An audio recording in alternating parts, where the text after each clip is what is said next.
Everybody, it's Lou. On a flight back to New York recently after New Year's Day, I sat next to a youngish woman who, like most of the people on the flight, was working on a device, watching a movie, and had another device out.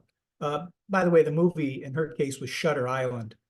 I typically use flights myself to turn off all the devices and dig out from a special backpack that I carry a long stack of magazines, clipped articles, and eclectic stuff about psychology, philosophy, and profiles of cities from the point of view of contrarians and urban planning and physics, all that kind of stuff. But this woman, she was like a speedometer spinning up the miles in a parked car.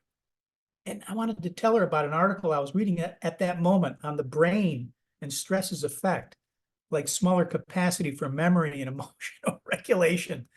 Long-term stress, is linked to a smaller hippocampus, the part of the brain responsible for emotional processing and memory. But according to studies, another study I read, everyone has an attention span, and it actually can't be affected by technology. So in fact, an attention span doesn't even exist. A guy named Jonah Lerner pointed to studies that seem to show perfectly respectable attention spans in gamers and persistent web users. So I started to talk to this woman. I actually made her take off her earplugs. And she gave me a blow-by-blow account of Shutter Island, every detail you'd want to know. And she was actually paying attention to the movie. So my whole concept about the attention span being ruined, it was wrong.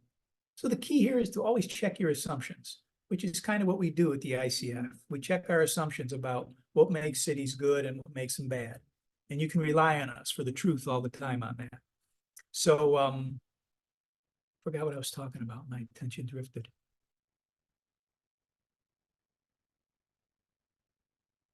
No place like home. Take care.